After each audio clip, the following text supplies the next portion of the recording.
What's up, fam? Hope everybody is doing fantastic out there today. We are taking a look at a pretty sweet American-made offering from the folks at Defiant7. Now, Defiant7 is a relatively small company. It's a partnership, honestly, of Les George and Chad Nichols, and they are really putting out some pretty sweet knives. They have a bunch of autos, they have a bunch of fixed blades, and they've been slowly dipping their toe into the manual market. And I think this is their second or third offering in the manual department. And this is one that I have been pretty impressed with. It's gotten some mixed reviews from what I understand. Quite honestly, I don't know why it's gotten some mixed reviews. The pricing isn't too awful bad on it. I mean, all things considered, I think it's a home run. There's a few, I guess you would say, nitpicks on it, a few design changes, if you will, that I would personally make. But yeah, I don't know. Let's kind of jump into it and just straight out go from there. So it is a MagnaCut blade. They're running their MagnaCut at 62 to 63. It does use 6061 aluminum, which is Type 3 hard anodized. Of course, this is a USA-made knife, so you can pick this up, and I believe this is sold exclusively through USA-made blades. So I'll have those guys linked down below. Awesome folks. They are a local knife shop. They're about an hour down the road from me, and just absolutely awesome individuals. If you guys do not shop there already, you certainly should. He does a lot of awesome lasering and things on these, and he doesn't charge anything for his customizations on his knives when you're buying them from him. So yeah, we'll see another, or we have, or maybe already have seen another one of his, custom finishes on a ZT that I picked up for my wife for her birthday. So there will be a full review on that one coming up very soon. But yeah, let's talk about it. So we're looking at a 3.5-inch blade, 4.5-inch handle, 8 inches overall, and just 4.4 ounces. Which really isn't too awful shabby considering the size of blade we've got here. Pretty decent stock of MagnaCut. Price tag on these, you're looking at I believe they're $270 or $285 if I'm not mistaken. I think you can see them in kind of that general price range. Now, I do know they do offer a Chad Nichols Damascus version that is $435, and in that price range, you're pretty much competing and staying in line with what you're seeing from ProTech. So that is really where I put this knife. I put them in the same category as ProTech.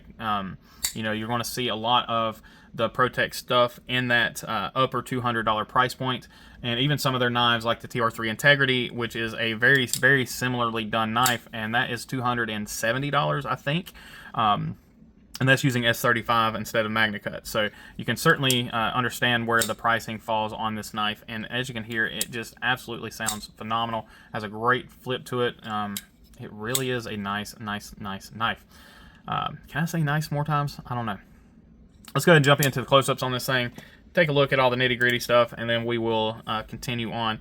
So again, there you can see it has a really nice kind of a matte black finish here. The button is definitely recessed, and it does have a nice checkering pattern to it, a nice diamond pattern. The aluminum does have a milling pattern to it on the edges. You can barely see it, and it does smoothen out towards the center. It is contoured, so the entire knife does have a slight contour to it. I believe we are looking at T15 hardware there. We'll double check it, and I believe we are looking at T8 hardware on the body. I will correct myself later whenever we do the hardware check. It is a sandwich construction, so no backspacer, full two-piece. We see that a lot. Again, it just really reminds me a lot of what you see from ProTech, and we will have a ProTech here in just a moment to show that with. Pocket clip, I don't really like the design of the pocket clip. It does work phenomenally well. I just think it's ugly. Quite honestly, it's not an attractive clip, but it works. So, I mean, I hope that, and if they don't already, and honestly, I don't know, will this... No, it's not. It's too wide. I was going to say, will that fit a Spyderco set? But no, it's definitely more spread out. So hopefully Lynch will do some pocket clips for this thing, because I think this would look good with a slightly different design on the pocket clip. But again, that's just me. Here you can see that design, that milled in design a little bit more on the handle. Now it does have a screwed in thumb stud, which is pretty cool. It does mess with my OCD. We'll talk about that here in just a few seconds, but standard plunge lock on this thing, if you can see it down in there, but it is a beefy plunge lock. I haven't had any issues with it. It does have a really, really beefy stop pin there. And there you have your Defiant7 logo, MagnaCut on that side, and that is it. No other branding on the knife. Take a look at the sharpening here. Sharpening looks to be fine. Plunge grind is I mean, it's a decent plunge grind, but there's no real sharpening choil. So you do kind of have a smile right there from the factory. Take a look at sharpening on this side. That looks good. We did not look at the centering. Let's go ahead and do that. It is right down the middle there, so no problems with that. Let's see if we can see that tip. Tip is perfect. I have zero issues with that at all. So great job on that. Really, really nice thick jimping there. It works very well. Here we go. We can actually see that really nicely. So I've pointed this out to a couple people, and nobody's ever noticed it until I pointed it out, and that just cemented the fact that I have a bad case of OCD. This bugs me, but it only bugs me because I'm me. The thumb studs are different sizes. I don't know why, but they are. And I've noticed this in several other Les George knives, so it's not a Defiant7 thing. I think it's a Les George thing. Correct me if I'm wrong, but I've seen this on some of his other knives. I've actually seen it on his actual customs as well. So very unusual. It doesn't affect the function of the knife at all. It just bothers my OCD. Honestly, I don't know if it would make it any better or any worse for the reverse flick, but the reverse flick works really well with this thumb stud. The shorter thumb stud, having the taller thumb stud over here makes it really easy for me to get my thumb to it and actuate. So I mean, I don't have any real issues with it other than an aesthetic standpoint. But I mean, it works. It works really, really well. Speaking of working really well, this knife is a beast. It fits the hand so well. It is on the larger side of what I prefer, but the handle size really isn't. I think I don't know, I think it's just how the handle is shaped, where it fits my hand like a smaller knife.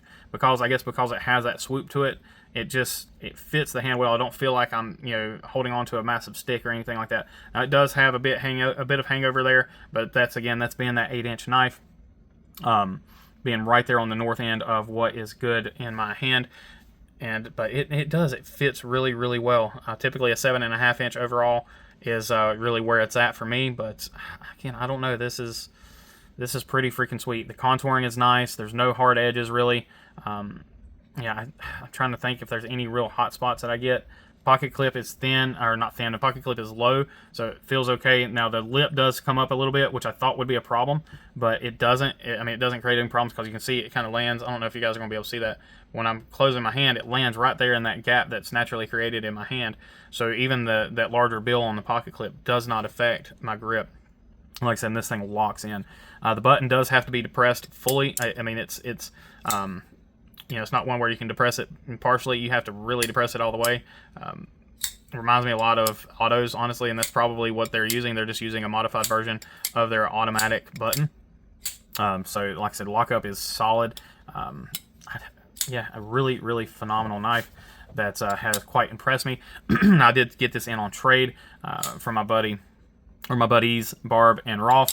So I'll make sure to have those guys tagged down below. And so thank you to those guys for doing a little bit of wheeling and dealing with me. So able to add this pretty sweet piece to the collection. All right, let's take a look at our hardware here. I think this one is, like I said, I think it's a T15. No, it's going to be a T20 or T25. Let's see. We got T20 here. Yeah, so it's going to be a T20 on that pivot. So a big old beefy pivot. And that is done very well. And I think we are T8 hardware on everything else. So yeah, T8 hardware. Got just a little bit of wiggle on our T8s. Not too shabby there. And then our T6s on the pocket clips. And again, just some wiggle on those. Nothing too drastic, but we do have some wiggle, so just be aware of that. You're definitely going to want to use some good quality bits when you're messing with the knife. Go ahead and jump into our size comparisons. It is going to be larger than most of the knives we have here on the table, being right there at 8 inches. Penguin and the Pyrite. Get those lined up there. Certainly, like I said, larger than those. And then we have the Drop Bear. All these are budget bangers. Now we're going to jump into a knife, very similarly priced. So again, that's kind of where I have issues with people that have issues with the pricing on these knives. I get that this is titanium, but I mean, I would, I'm willing to pay a little bit extra for that American manufacturing, quite honestly. There we have the Bel Air, and that knife is very affordable for a, for a carbon fiber and MagnaCut knife. Here we have MagnaCut and aluminum, and these are in that same general price point, so there's something for you to consider. You have a smaller knife here, and this is a ProTech button lock Malibu, MagnaCut and aluminum. Now this aluminum does have more tooling on it and things like that, but it is something to be aware of that this knife really is in that ProTech line as far as even with build quality. It really does feel like a ProTech. It feels very, very quality, and I've had zero issues with it. And then to round off all of our knives here, we have the MSI coming in at a little bit larger. So, all right. Now, I am very interested to know what you guys think about this knife. It's not a knife that I have seen a ton of talk about. I've heard a few things. I've had a few people talk about it, and I've handled it. I got to show them off this year at Blade Show a little bit.